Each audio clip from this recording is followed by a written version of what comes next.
Okay, if this is working correctly, you will see on your screen here just some brief notes I made about something I've been contemplating over the last few days. Just kind of noticing the pattern that exists with the timing of all of these philosophical movements that just so happen to be very popular right now, especially on the internet. As I wrote at the top, they are all intrinsically anti-human philosophy movements, meaning at the core of each philosophy is this anti-human sentiment. Why would they want to promote anti-human sentiment during this period in time in particular? Well, it's pretty clear when you understand the history of all of this, meaning the overall goal is massive depopulation. If your goal was to significantly reduce the human population,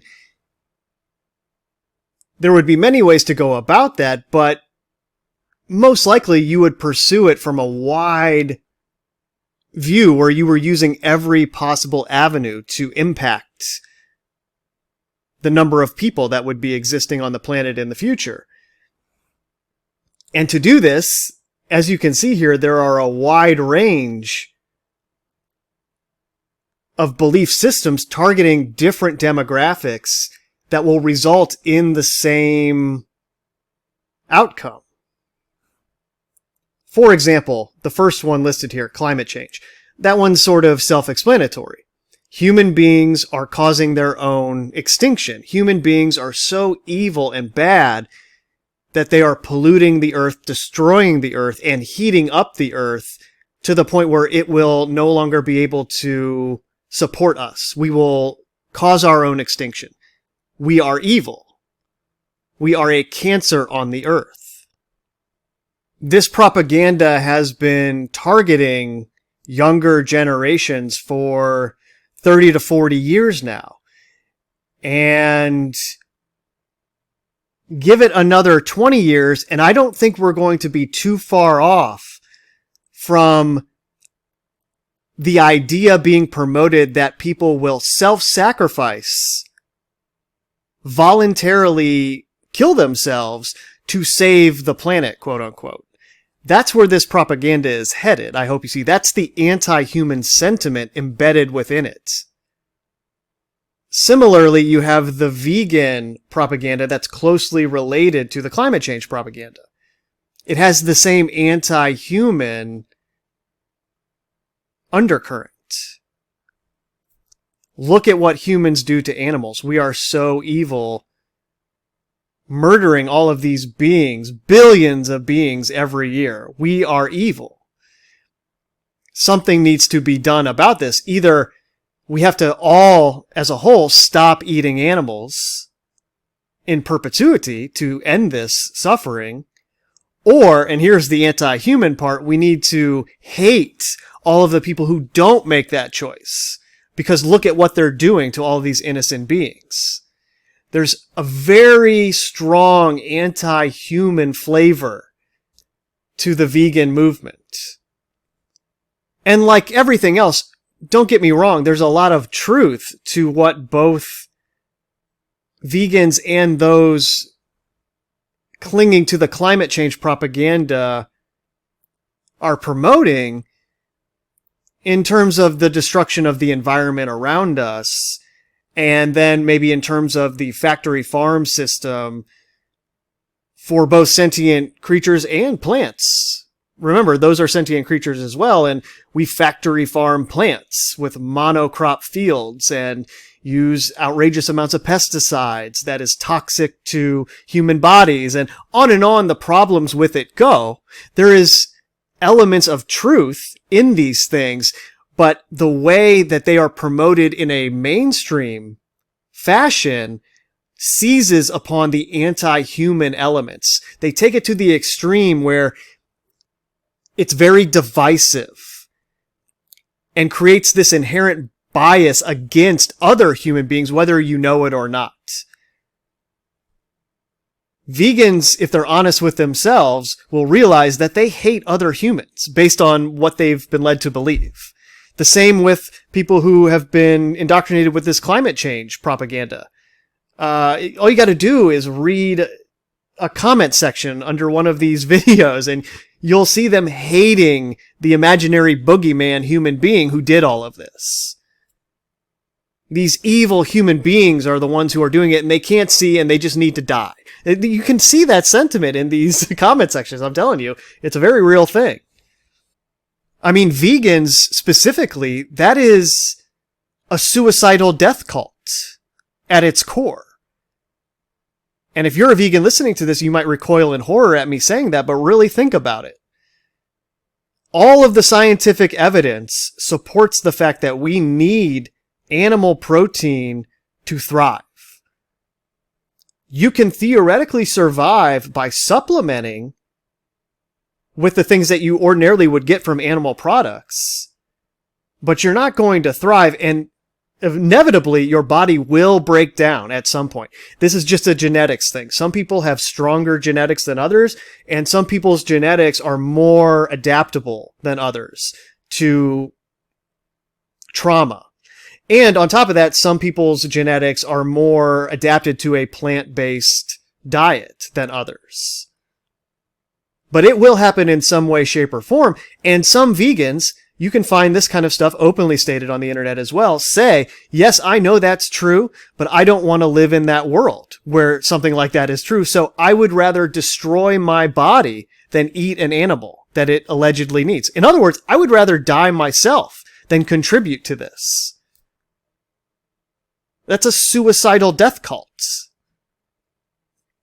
And it's very closely related to the next one on the list, which is the anti-natalist propaganda.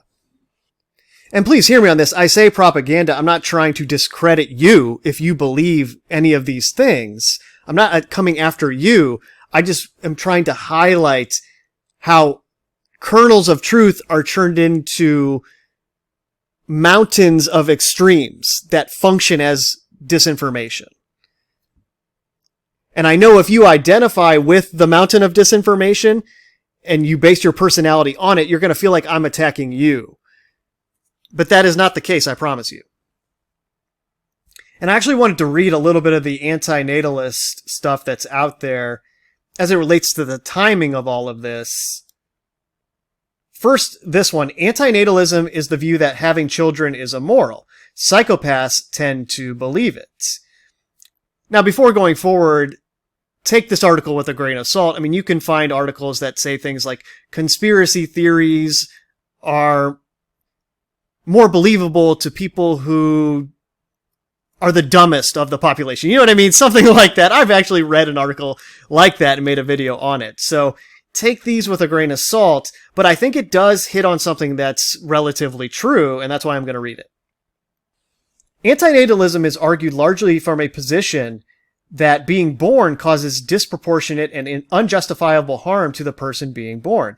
Its most comprehensive formulation comes from the South African philosopher David Benatar.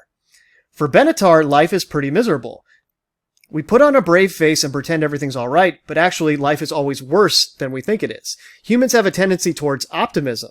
That is, we try to find the good in the bad and focus on those fleeting moments of happiness in the great monsoon of misery that is our existence. Evolution has no room for the cloistered withdrawal of someone who sees only the struggles of life. Thus, we have families and reproduce because of a genetic propensity for optimism. In reality, we muddle along and adapt to hard lives. We compare our hardships with others who have it worse. Oh, it's not so bad, we say, but it is. The only reason we delude ourselves is to keep society moving. When we analyze things rationally, we can clearly see the world as a place of harm, destined only to get worse. Therefore, bringing children into the world increases net suffering. This all leads Benatar to argue for antinatalism. As he puts it, each one of us was harmed by being brought into existence. That harm is not negligible. Although it is obviously too late to prevent our own existence, it is not too late to prevent the existence of a future possible people. Hopefully, right away, you can see how this is the perfect mentality for someone who wants to promote the idea of depopulation being good. I mean, this is the academic rendering of that philosophy in credible terms by someone with a PhD. The other common thread to antinatalism is sometimes called the misanthropic argument. Misanthropic arguments focus mostly on the damage humans do to the environment and all other animals. So you can see how it's related to climate change and veganism. Benatar makes the claim that humans cause huge harm to animals not only in killing and eating them, but also in destroying their natural habitat. Benatar claims that conservatively, an average meat eater will consume 1,690 animals in their lifetime, and the deaths of the overwhelming majority of these animals are painful and stressful. What's more, humans are irrevocably damaging not just animals, but the environment more broadly. Benatar claims that humans are destroying rainforests and emitting carbon dioxide to exacerbate global warming. He argues humans are encroaching on the wild, leading to animal and plant extinctions. In short, humans are bad news. We not only hurt ourselves and each other, we hurt the planet and everything in it. It would be much better for everyone if we weren't around. While it's true that antinatalism is a fringe position, both in the general population and in philosophy departments, it's on the rise. And as with any new social phenomenon, an increasing body of demographic and psychological research is being done to address the question, what kind of people become antinatalists? Now, this is what I was getting at in terms of the timing of all of this. Why would something like this be on the rise right now? Is this an organic thing that's on the rise? Or is it more of a pre-planned thing that's on the rise? What kind of people become antinatalists? We have an answer. According to one study from 2020, dark triad personality traits of Machiavellianism and psychopathy are strongly associated with antinatalist views. In other words, there is a correlation between those who have dark triad traits and those who believe having children is immoral. What's more, it was found that depression played an important role in antinatalism. Well, of course, that makes obvious sense. If you're super depressed, like say if you're a manic depressive, and you're in a manic phase where you're just so depressed, you would want to read about things in the context of antinatalism. You would want to find YouTubers and other thinkers that were promoting ideas that make it seem like life is the worst it can possibly be. This whole thing that we're experiencing is awful. Look at the terror. Look at the horror. Here's 10 videos proving my point. You know what I mean? You would be drawn to that in a manic way where you would be constantly looking for things to keep you depressed, right? So that makes sense that these things would be correlated.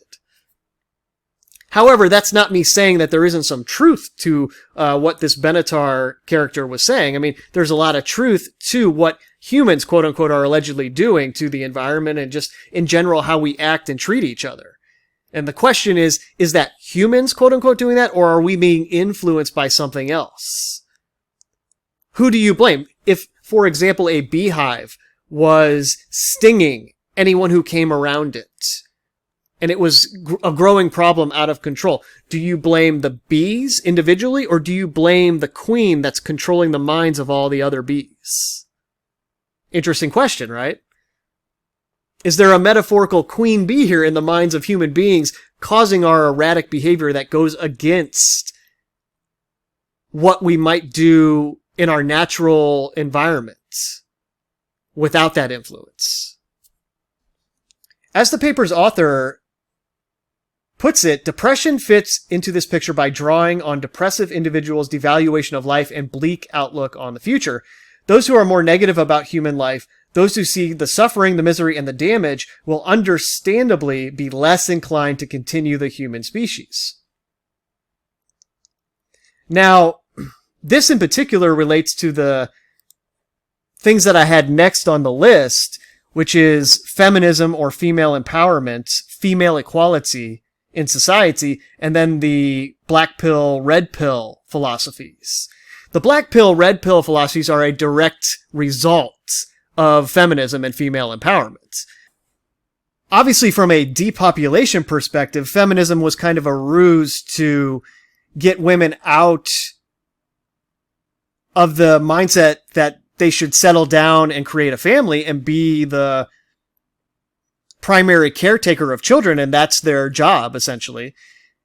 And into the idea of, oh, okay, well, I'm young, I have my whole life ahead of me to have children and a family and do all of that. I'm going to go to college, get a degree, and focus on my career, and I'll worry about having children later. Well, that's a great trend if you're trying to depopulate the planet because women are going to be having less children by default if they're waiting that late into life to have them. I mean, it's just biologically harder for a woman to have children in their 30s. So that on top of the fact that they reach that wall where they just can't have children anymore, or it's unlikely that they would be able to have children into their 40s, and you compress the time window where women are of a childbearing age so they have less children. Perfect if you want to depopulate the earth, right? To program this idea that women should be equal to men into everyone's heads, and then that plays out and there are less children being born. And then as a result of female empowerment, you have the black pill / red pill reaction. This is MGTOW as well, where due to female empowerment, the deck is stacked against men in the court system as it relates to relationships and marriage.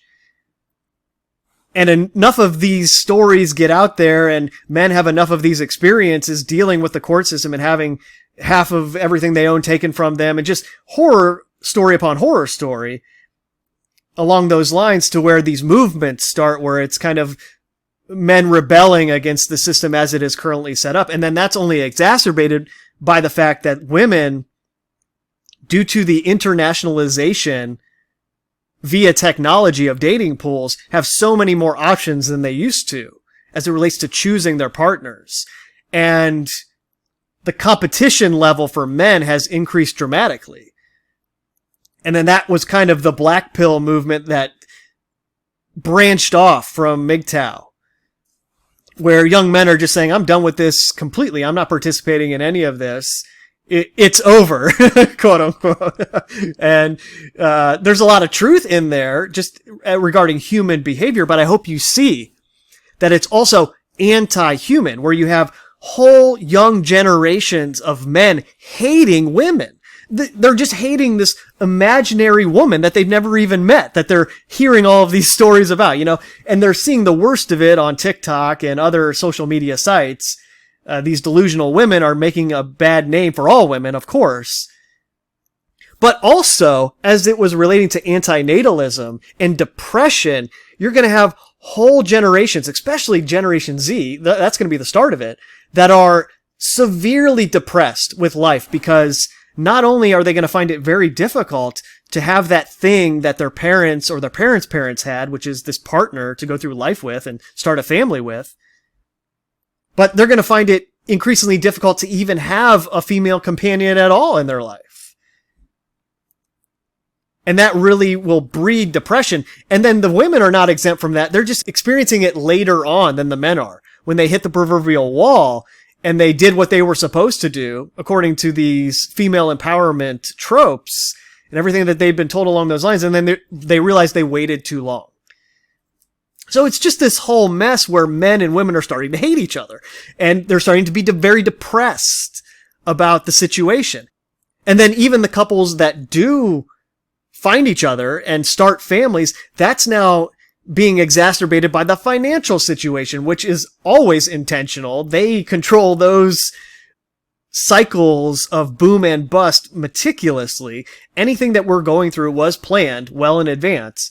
And go figure, right in this period in time, we're having historic devaluation of currencies and inflation, however you want to look at it. It's kind of the same thing, which a family looks at and says, it's too expensive to have children, or it's too expensive to have more than 1 or 2 kids. I can't have more kids than this. I can't afford it. And then you have moms and dads getting depressed because life is so hard. It's so stressful to try to afford existing in this environment and supporting your family. And then you have, in the face of that, the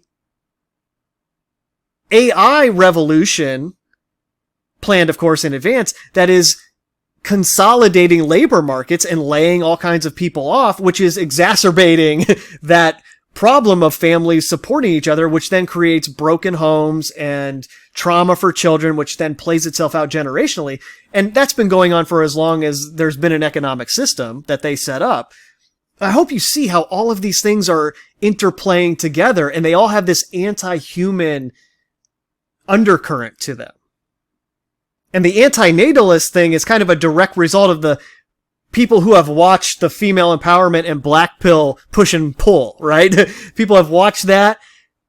If they're just getting to that age and they're kind of sitting there thinking, ooh, wow. Yeah, I think the correct choice here, looking at the world as a whole, is just to not have children at all. In fact, it's immoral to have children. How can you bring them into this suffering? Which is the very definition of anti-human, right?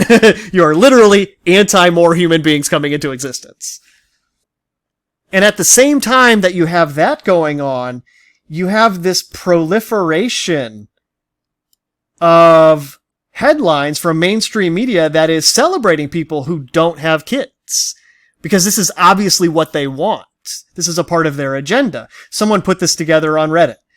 10 reasons you should never have kids. 9 reasons why not having kids is the best life choice I've ever made. 5 reasons I never want to have kids.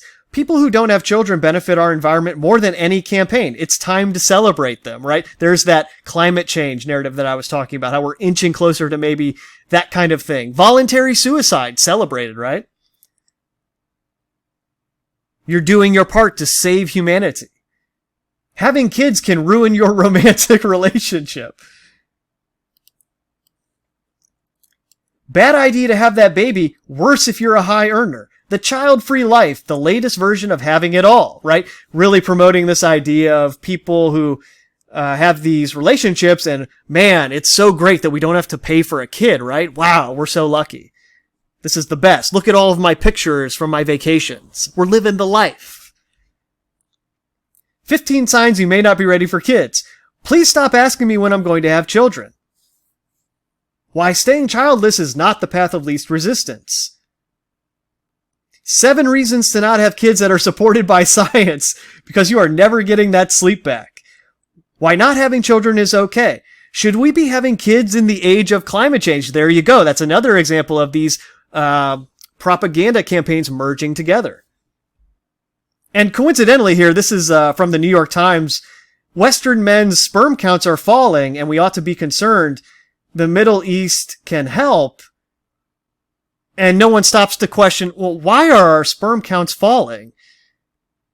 Especially in an environment where depopulation and not having kids is being promoted. Isn't that just a little suspicious? I mean, I'm no Detective Columbo here, but I think that's the first question you would ask. This is very suspicious, given what we know about what's going on.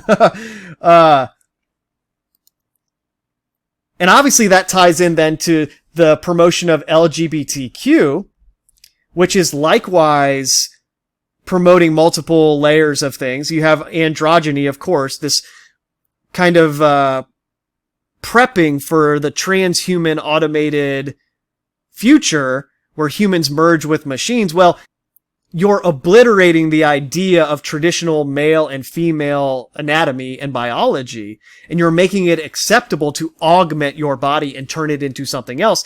And as this propaganda continues to accelerate, it will become clear that this also entails putting metal in your body or chips in your body or whatever else you can imagine along those lines. It becomes normalized to augment your body, in other words. And simultaneously, anybody who undergoes these surgeries effectively sterilizes themselves. And you might think, oh, it's not that big of a deal because so little of the population is actually LGBTQ. Well, check this out. I don't know what poll this was from. This is just something that got passed around on Twitter, but Gen Z identifies as LGBTQ 28%, more than being Republican 21% or white Christian 27%. It's over for white Christian male hegemony in the United States and time for an egalitarian and equitable society. But that propaganda aside, see the trend here. Because of their propaganda with LGBTQ, we're going to have a massive increase in people who are taking the hormones to change their biology, which will essentially destroy their ability to have children. Again, very convenient trend in terms of depopulating the earth. And also, this is very anti-human, right? This idea that I can augment my natural born humanity. It's anti-human in every way you can think of it, right? Because it is leading to the inability of the human race to procreate. That is the definition of anti-human. And then I also had critical race theory on here, and I'm not going to go too deep into this. I just want you to note how it's anti-human in the sense that there's always a victim and a perpetrator. There's a predator and the victim, and the victims view the alleged perpetrators of this as evil. They hate them. I hate those people. It's very anti-human in that way. And then the other side, because they've been cornered like this, looks at them and says, oh, I hate you. No, I hate you. You're the perpetual victim. You never take responsibility for yourself. And it's anti-human in the way that it divides two humans that just have different concentrations of melanin in their skin. And they want you to focus on those concentrations as if it identifies some characteristic of who you are. It's pigments in skin. But anyway, I kind of brought that up because as a part of this screenshot, there's this professor, as a part of this 29 reasons I envy people who decided not to have kids. I choose not to have children because they'd be white. And you could see people actually thinking that if they truly became so brainwashed with this propaganda that they thought it was evil to bring a white child into the world, man. And I could see how someone might think that, right? If you've been told that you're this evil being that created the system we live in, which it's not you, it was Satan. It's not any human that did this, okay? Again, it goes back to the beehive metaphor, right? That's a worker bee, mind controlled by the queen, that created these systems, okay? So, of course, they want you looking at the pigment of the other bee's suit, its anatomy, and blaming that as opposed to the queen bee mind controlling all the bees in the first place. But anyway, I could see the propaganda getting to that point where this is part of the depopulation agenda, where it's kind of justified for certain people to not procreate. And that's, again, anti-human. And then right below that, I have the Soul Trap Loosh Farm and then the Gnostic Hell Realm stuff, which obviously has been around for a long time. I mean, there have been Gnostics as long as there has been Christianity. I mean, it goes back to ancient Greece. Especially the anti-natalist stuff goes way back. And so this is kind of a modern version of it.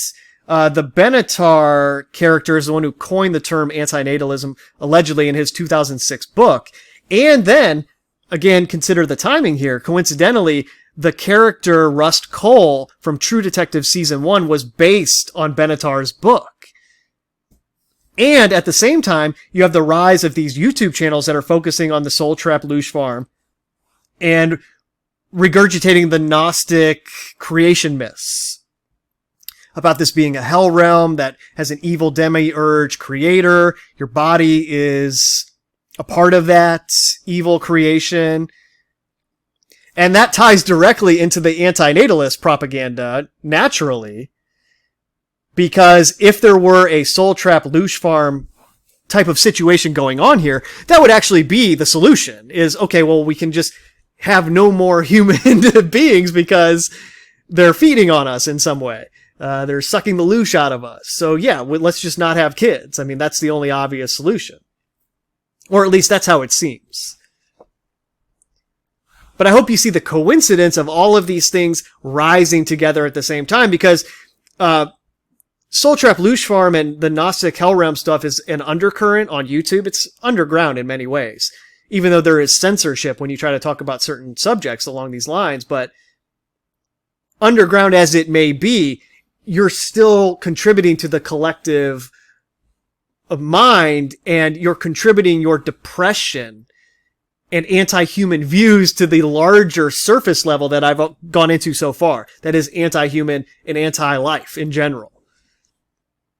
There are a lot of people that have had severe trauma and a lot of bad things happen to them that are drawn to the conspiracy theory stuff in general, because if you're normal and you've never had a bad experience, you don't have any reason to question anything. So we're kind of overrepresented in conspiracy circles with people who have experienced significant trauma. And along with that trauma comes mental imbalance, bipolarity, and struggles with depression. And the conspiracy stuff just feeds that depression, especially the soul trap, Lush Farm, and Gnostic stuff. But even bigger than that, the constant doom scrolling feeds into that as well. Like I was saying earlier about the manic depressive who gets sucked into this stuff. And the end goal of all this propaganda is to completely crush any type of hope that you could possibly have, which is why David Icke wrote one of his latest books on this alleged soul trap, Lush Farm, and then a few months later, Eric Dubay comes out with a video titled God the Gaslighter. Like, they're really trying to depress you and turn you into that kind of manic depressive, anti-human, anti-life vibration machine. Like, you're just a machine that spreads that vibration everywhere you go. And people can feel that, man. And then you get caught in this self-fulfilling prophecy where you're putting out that energy to everyone, everywhere you go, and then you come back and say, oh man, people suck. People are just the worst. They just treat me so bad. It's like, well, hold on a second. Think about what you're putting out there. What's going on in the world is no excuse for you to be a jerk, right? That doesn't excuse your behavior, and you have to be self-aware enough to see that. And it's interesting I just brought that up because going into the analysis that I'm going into here, it's kind of a self-awareness of you personally gone to the extreme, gone too far. Like, for example, when you view your own behavior, as I was just describing, to see the role that you're playing as you grow and expand your consciousness and start to really see what's going on in the world, and you see how you have contributed to your own quote-unquote problems, and you start rectifying that. Well, if you see something that you did before you were aware, and you recognize that it was evil, and you should not have done it, you don't dwell on it in a way that you become unable to exist, or you get so down on yourself that you have no self-esteem left, that you're so critical of yourself that there's nothing positive there. No, you view it for what it was. Hey, I did this thing that was really bad when I was under mind control. I hope that person has it in their heart to forgive me for that. And I hope God will forgive me for doing that when I was unaware. The only thing I can do now that I am aware is never do anything like that again and prove by my actions that I have changed. And also see the positive things that I did when I was under mind control. It wasn't all bad, right? And see the positive things that I do now. Stay balanced, in other words. And this stuff, it's like if you were being critical of yourself to the extreme where you saw no positive in your life at all. On a personal level, well, this is taking it to society as a whole. Oh, there's nothing positive about life at all. We should just stop existing, right? It's the extreme of that. It's the micro and the macro. They've kind of taken that personal inquiry of, okay, what's the truth of what we're doing here on this planet?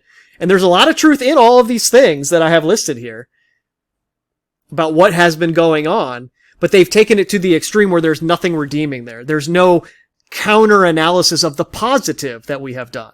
Even though the academics claim that they go through that analysis and they say, well, yes, there are these positive things, but it's not worth the suffering, is what they say. That's what that Benatar character says in his book. I mean, I didn't read it, but I read about it.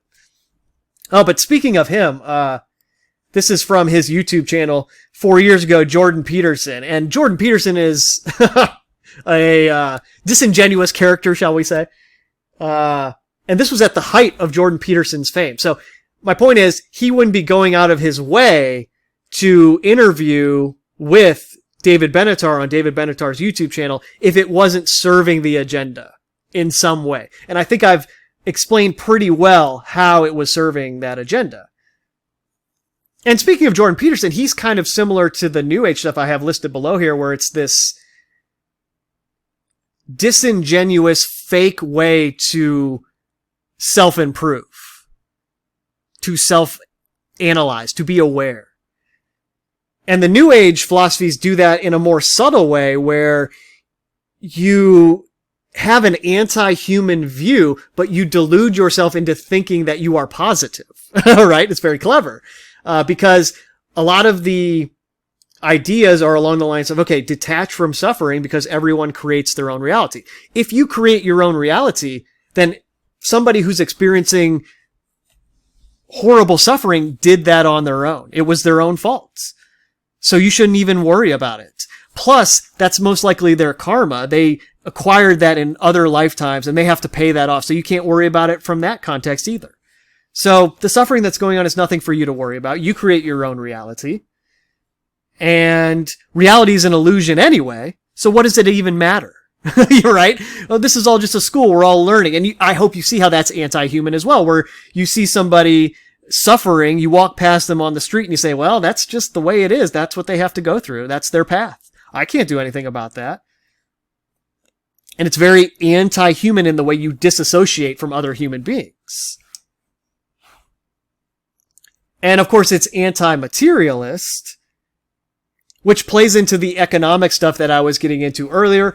The cost of living is so extreme and so hard right now that people naturally are becoming anti-materialist, downsizing, spending less. But just in this context, they're thinking it's their own idea, that they want that. And again, there are kernels of truth everywhere. Like I said, there is truth in the benefits of living a minimalistic life with not a lot of attachments to material items. There's a great truth in that. But when they convince you it's your own idea to own nothing and be happy, that's where the problem comes along, right? Oh, this was my idea to never own a home. Yeah, I didn't want to anyway, actually. I'm glad. I didn't even want that. That's materialistic, to want to own your own home. Yeah, I never wanted that. And as I went into in the co-creator, co-destroyer recording, it becomes anti-human in the way that both sides start to view each other. Oh my gosh, those other humans are so low vibration. I can't even be around them. And then you're going out in the world pretending you're on a high vibration, but yet your attitude is repulsing everyone around you because you think that they're so beneath you.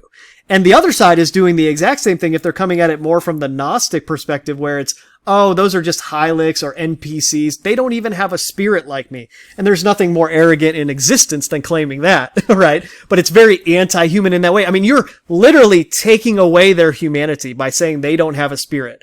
As if you're God and have made this determination because you have the power to know that? No, sorry, you don't. This is one of the rare times where I will insert my own opinion here in an emphatic and affirmative way. No, that's not what it is. Okay? You need to humble yourself.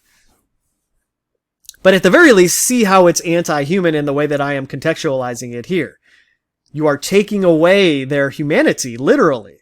They have no spirit like me. And then everybody gets in the echo chamber on these underground YouTube channels and they all complain to each other about how awful life is and how evil this world is. And they just spam that back and forth in each other's minds over and over and over again, creating this echo chamber of toxic negativity. And they wonder why nothing changes in their life and why nothing ever gets better, you know? So I had a bunch of other articles up here. Well, should I finish reading this? I guess I'll finish reading. It's just one paragraph. Is antinatalism irrational? There's a deeper question at play here. It's about the extent to which we can validate or critique a position based on the mental health or personality traits of the majority of its believers. In this case, for example, it's quite likely that there is no causal connection between antinatalism and dark triad personality traits, but rather that both spring from the same source. Depression, psychopathy, Machiavellianism, and antinatalism might all equally stem from a disaffirmation of life. Ultimately, your views on antinatalism will come down to how you view life more generally. If you see a human life is a sad, miserable, and hellish trial, then yes, it's rational to not inflict that on any more people. But if you see love, kindness, and joy, you might think there's good to be had. And then this was just another article getting into the rise of antinatalism.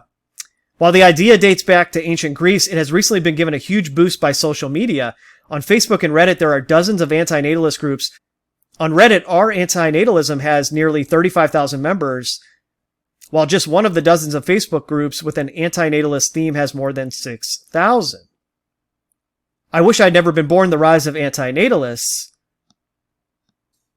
This article kind of goes into the connections between antinatalism and Malthusianism, which has its direct connection to the eugenicist philosophies of the quote-unquote elites and their connection to Planned Parenthood and birth control and that whole thing. I mean, it's easy to forget. One of the articles here goes into this.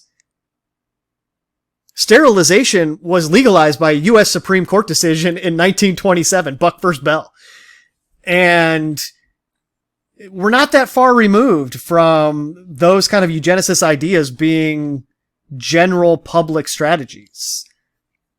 And I'm not going to go too deep into that because that information's all over the internet. You can easily find that if you want to research Planned Parenthood and its connection to all that stuff. It's very easy and it's well researched. So I'm not going to go into that now.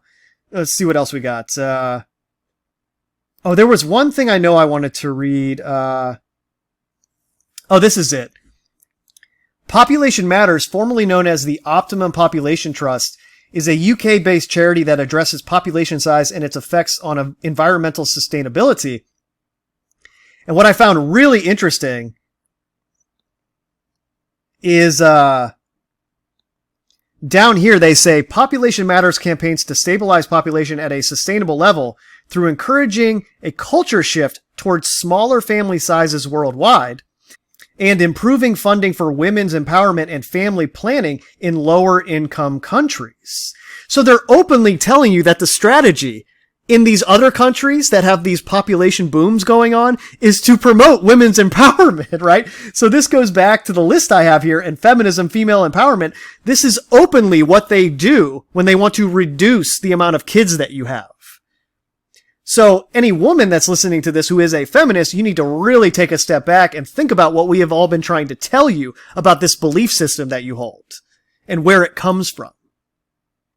And just randomly, I got to bring this up at the end, where I was researching this David Benatar and True Detective and that whole antinatalist thing, and I come across this article from 2017, just a couple months of the first pathototality of that eclipse in the United States of America, the so-called Great American Eclipse.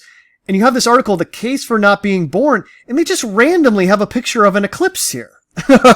And I'm just thinking, well, that's very interesting, considering everything else that is going on. I'm not going to read the article and what this guy had to say, but fascinating that this just popped up on this article in terms of everything else that's going on here. Oh, this was just on the overlap of our natalism and our veganism, where you have users overlapping both subreddits, kind of showing the similarity between the anti-human philosophy that they both have, that maybe you don't know you're being indoctrinated with. But yeah, that's it for now. Hopefully I made some sense about the intrinsically anti-human philosophy that underpins all of these supposed organic movements that are taking place in the world all around us, and how that relates to larger agendas that are trying to shape the future of the human race. Okay, that's it. Later.